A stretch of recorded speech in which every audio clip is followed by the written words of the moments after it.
Georgia Governor Brian Kemp expressing concern tonight over recent protests and the possible spread of COVID-19. WSAV News 3's Ricardo Lewis joining us live from the newsroom.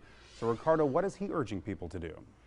Yeah, Governor Brian Kemp is asking that if people plan to protest, he wants them to do it peacefully, but he wants people to remember that we are still living in a time where COVID-19 is here. Mass protests across the country over police brutality have complicated the efforts to stay on top of tracking people who have been exposed to COVID-19.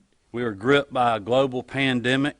COVID-19 has threatened the health and well-being of our families and communities. Right now, there are more questions than answers on how protests will impact the state later. Kemp acknowledged seeing the injustice that is leading large crowds to gather and speak their voice. I support the right to peacefully protest, to honor the life of George Floyd, and to demand action.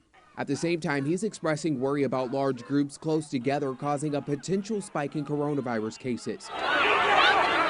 Commissioner of Public Health Dr. Kathleen Toomey says nothing has changed with this virus since this protest started, and demonstrators need to stay vigilant. When you have this many people gathered together in close proximity, you run the risk of viral transmission.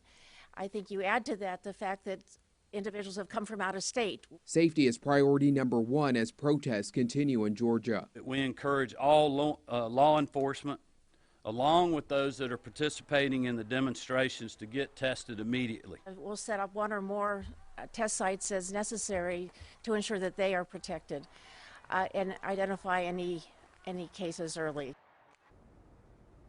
Now, according to Governor Brian Kemp's press secretary, he is expected to be here in Savannah tomorrow touring facilities. We will update you when we learn more information. Reporting live in the newsroom, Ricardo Lewis, WSAV News 3 on your side.